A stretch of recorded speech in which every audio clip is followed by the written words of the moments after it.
Now in 1976, you know, there's not wrestling schools on every corner like there is in today's world. How do you? Okay, this is what happened, man. I'm gonna tell you. I'm always interested to see. Well, my T-shirts were hanging on the line, clothesline drying. You know, because we didn't have no dryer, we couldn't afford stuff like that. So we actually had a clothesline where you go hang your clothes out in case people don't understand what that is nowadays. But my T-shirts were hanging out there, and our insurance man, back in the old days, you know, they'd come to your house. You couldn't pay online and all that fancy stuff. Actually, the insurance man would come to your house, you know, and get the payment and whatever. And he saw the T-shirts on the line out there, and as he was at the house, he said, "Well, I see these two T-shirts. Is anybody here a wrestling fan or something?" You know, and I said, "Oh yeah, I'm a huge wrestling fan." And I was big anyway. I was a big kid, you know. And he said, "Well, if you're ever interested in wrestling, I know a couple of guys that, you know, I could put you in touch with." You know, right away I was like, "Really?" Yeah. So he gave me these two guys' names locally in Spartanburg. You know, one was called Jim Wilson, not the football player, but I was gonna say right away. I was gonna say, Jim Wilson. He's not the football player.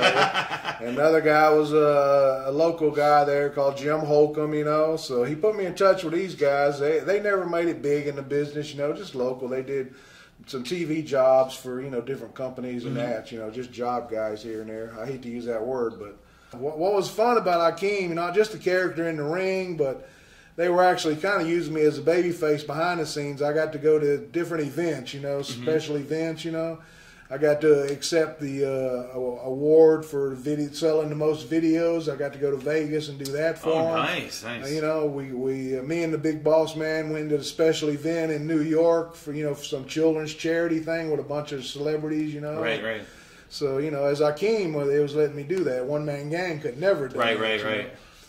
Yeah, so, you were a likable heel to the public. Yeah, you know, I guess so. Outside in the ring, you're heel, but like outside, like, oh, we could like this guy. Right. And that was another thing. You know, when they switched Boss Man to babyface, you know, me and Slick said, man, they should have went the other way. They should have switched me and you and marketed us. You know, Akeem, man, what are you talking? Selling little hats and things. You know, he could have made a fortune off of that stuff.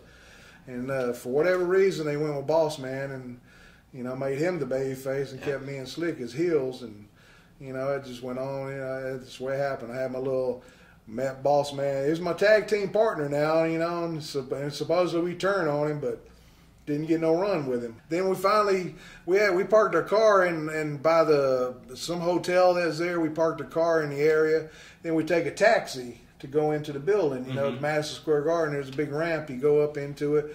And me and Slick, was my first time there. We went into the ramp and man, it was like 200 people, you know, and they surrounded the taxi and started shaking it, you know, like rocking it. That taxi driver, you know, I don't know what he was saying, but he was like going crazy. He was honking his horn for him to get that door open, you know, and they were like shaking the taxi, you know, and then finally he squealed it on, got on in there. And then, like, if it was like later in the night, main event, they'd take you out like in an ambulance. Wow, back of the ambulance, back to the little hotel where we parked at, you know, just to get you out of it, you know. So, yeah, you know. Too stressful. But see, with Hogan, you never was last match. You were right before intermission, right? Hogan always went early so he could get out of the building, you know. That's that Bruno style. You know, Bruno was always in the middle. Yeah, exactly. Yeah. And I did have the honor of getting to work Bruno, too. Did you? While I was there. Yeah, that must have been great. It was me and King Kong Bundy against Bruno and Hulk Hogan.